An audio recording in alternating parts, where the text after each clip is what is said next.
ನೀವು ನೋಡ್ತಾ ಇದ್ರ ಆರ್ಮ್ಯಾಕ್ಸ್ ಕನ್ನಡ, ನಾನು ಸೀಮಾ ಬಂಗಾರ. ಸದ್ದಿಲ್ಲದೆ ಸಾಮಾಜಿಕ ಜಾಲತಾಣಗಳ ಮೇಲೆ ಪೊಲೀಸರು ನಿಗಾವನ್ನ ವಹಿಸಿದ್ದಾರೆ. ಉತ್ತರ ಪ್ರದೇಶ ಮೂಲದ ವ್ಯಕ್ತಿಯೊಬ್ಬನನ್ನ ಪೊಲೀಸರು ಬಂಧಿಸಿದ್ದಾರೆ. ಸಾಮಾಜಿಕ ಜಾಲತಾಣಗಳ ಮೇಲೆ ಮೇಲ್ವಿಚಾರಣೆಯ ವೇಳೆ ಈತನ ಚಟುವಟಿಕೆ ಪೊಲೀಸರ ಗಮನಕ್ಕೆ ಬಂದಿದ್ದು ಪ್ರಕರಣ ದಾಖಲಿಸಿಕೊಂಡು ತನಿಖೆಯನ್ನು ಮುಂದುವರೆಸಿದ್ದಾರೆ. ಈ ಕುರಿತು ಇಲ್ಲಿದೆ ನೋಡಿ ವಿಶೇಷ ವರದಿ. ಉತ್ತರ ಪ್ರದೇಶದ ಸೀತಾಪುರ ಜಿಲ್ಲೆಯ ಮಹಮ್ಮದ್ ಸಮೀರ್ ಬಂಧಿತ ಆರೋಪಿ. ದೇಶ ವಿರೋಧಿ ಚಟುವಟಿಕೆಯನ್ನು ನಡೆಸ್ತಾ ಇದ್ದಂತಹ ಸಾಮಾಜಿಕ ಜಾಲತಾಣ ಖಾತೆಗಳೊಂದಿಗೆ ಈತ ಸಂಪರ್ಕದಲ್ಲಿದ್ದ ಅನ್ನುವಂತಹ ಮಾಹಿತಿ ಪೊಲೀಸರಿಗೆ ಲಭ್ಯವಾಗಿತ್ತು. ಈ ಖಾತೆಗಳನ್ನ ಪಾಕಿಸ್ತಾನ ಮೂಲದ ವ್ಯಕ್ತಿಗಳು ನಿರ್ವಹಿಸ್ತಾ ಇರಬಹುದು ಅನ್ನುವಂತಹ ಅನುಮಾನ ಕೂಡ ಪೊಲೀಸರಿಗೆ ವ್ಯಕ್ತವಾಗಿದೆ. ಇನ್ಸ್ಟಾಗ್ರಾಮ್, ಫೇಸ್ಬುಕ್, ವಾಟ್ಸ್ಆಪ್ ಸೇರಿದಂತೆ ವಿವಿಧ ಸಾಮಾಜಿಕ ಜಾಲತಾಣಗಳ ಮೇಲೆ ಪೊಲೀಸರು ನಿರಂತರವಾಗಿ ನಿಗಾವನ್ನ ವಹಿಸಿದ್ರು. ಈ ವೇಳೆ ದೊರೆತಂತಹ ಮಾಹಿತಿಯ ಆಧಾರದ ಮೇಲೆ ಮಹಮ್ಮದ್ ಸಮೀರ್ನನ್ನ ಬಂಧಿಸಲಾಗಿದೆ. ಬಿಎನ್ಎಸ್ ಕಾಯ್ದೆಯ 113 ಹಾಗೂ 197ನೇ ಕಲಂ ಅಡಿಯಲ್ಲಿ ಕಲಬುರಗಿ ವಿಶ್ವವಿದ್ಯಾಲಯ ಪೊಲೀಸ್ ಠಾಣೆಯಲ್ಲಿ ಪ್ರಕರಣ ದಾಖಲಿಸಲಾಗಿದೆ. ಪೊಲೀಸ್ ಆಯುಕ್ತ ಡಾಕ್ಟರ್ ಶರಣಪ್ಪ ಎಸ್ಡಿ ಅವರು ಬಂಧಿತ ಮಹಮ್ಮದ್ ಸಮೀರ್ನನ್ನ ಇಂದು ನ್ಯಾಯಾಲಯಕ್ಕೆ ಹಾಜರುಪಡಿಸಲಿದ್ದಾರೆ. ಸದ್ಯಕ್ಕೆ ಆತನನ್ನ ಉತ್ತರ ಪ್ರದೇಶ ಪೊಲೀಸರಿಗೆ ಹಸ್ತಾಂತರಿಸುವುದಿಲ್ಲ. ಕಲಬುರಗಿ ಪೊಲೀಸರೇ ಸ್ವತಃ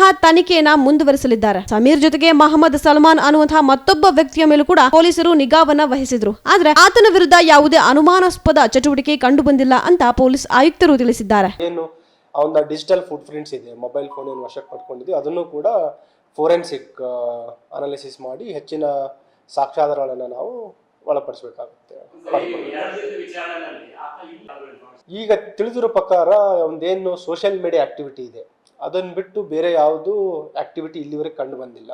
but it is too early to comment. ಯಾಕಂತಂದ್ರೆ ಕೆಲವು ಸಲ ಇವರು ಹಾರ್ಡ್ ಎಂಡ್ ಇರ್ತಾರೆ, ಕೆಲವು ಸಲ ಮಾಹಿತಿ ಶೇರ್ ಮಾಡಲ್ಲ. ಬಟ್ ಇಲ್ಲಿವರೆಗೆ ನಮ್ಗೆ ಸಿಕ್ಕಿರೋದು ಅಂತಂದ್ರೆ ಸೋಷಿಯಲ್ ಮೀಡಿಯಾ ಆಕ್ಟಿವಿಟಿ ಮೇಲ್ಗಡೆ ಇವನ್ ಮೇಲೆ ನಾವು ಕ್ರಮ ಕೈಗೊಂಡಿರುವಂಥದ್ದು. ಈ ಹಂತದಲ್ಲಿ ಅವಶ್ಯಕತೆ ಬರೋದಿಲ್ಲ.